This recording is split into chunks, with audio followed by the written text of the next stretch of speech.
लेकिन इस अवसर का हम लोग फायदा नहीं उठा पा रहे हैं।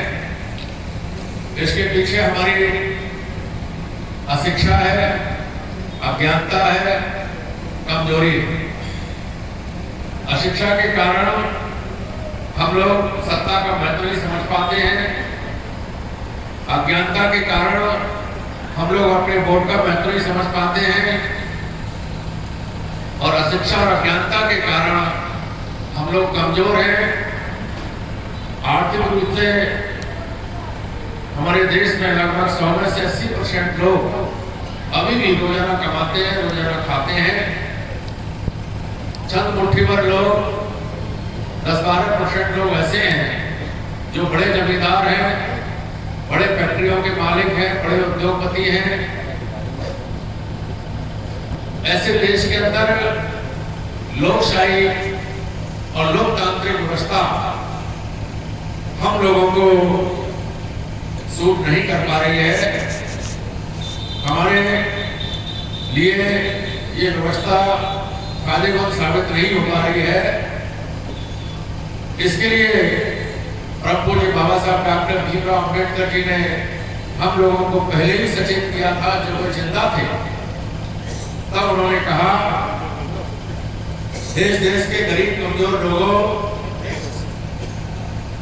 मैंने आपको वोट के माध्यम से इस देश का शासक बनने का अवसर प्रदान किया। अब आपकी जिम्मेदारी है क्या एक जैसे लोग जो लुटे पिटे हैं, जो कमजोर हैं, जो अशिक्षित हैं, जो अज्ञानी हैं, जिनको मनुस्मृति के अनुसार शूद्र कहा गया, जिनकी तुलना जानवर जैसी की गई, ऐसे 6,743 जातियों में बटे हुए लोगों को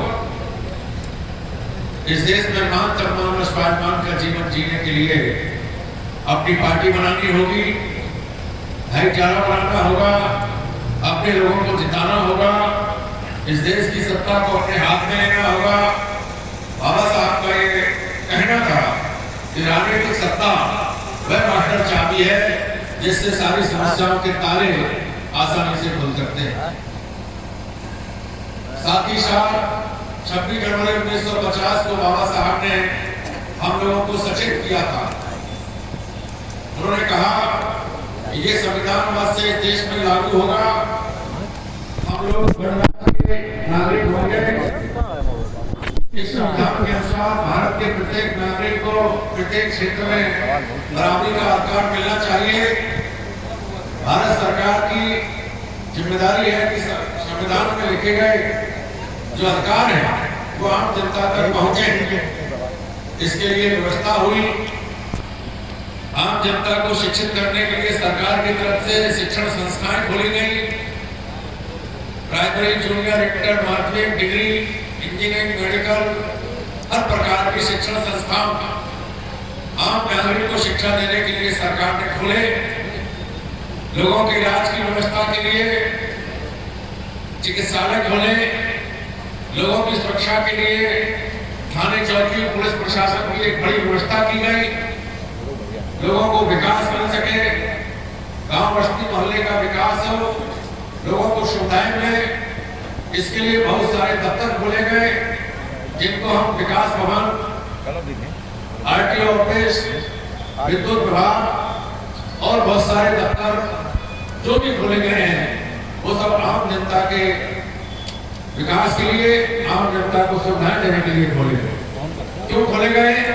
क्योंकि ये सारी सुविधाएं देने का प्रावधान भारत के संविधान में लिखा गया और सरकार के लिए जिम्मेदारी निश्चित की गई कि सरकार की जिम्मेदारी है जो संवैधानिक अधिकार आम लोगों को मिलने चाहिए वह सरकार उन्हें देगी।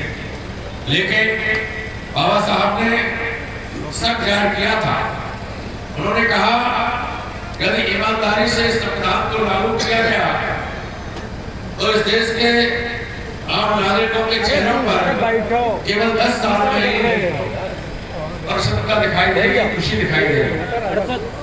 लेकिन उन्होंने साथ ही साथ शक जाहिर किया कि मुझे शक है यदि संविधान को लागू करने वाले लोग जो सरकार में बैठे हैं ईमानदारी से इस संविधान को लागू नहीं करेंगे तो ये दुनिया का सबसे अच्छा संविधान बेकार साबित होगा।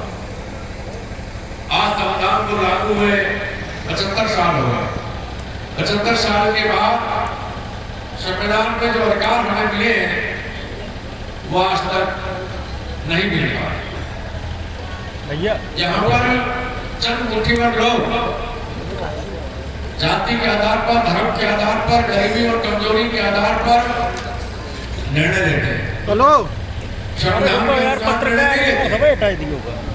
यहाँ पर इस देश की विडंबना है कि चंद मुट्ठीभर लोग इस देश के अंदर शिक्षित हैं और वे अपनी शिक्षा के कारण, समझदारी के कारण बाकी लगभग 85-90% लोगों को जाति में जाति, जाति में जाति, जाति में जाति बनाकर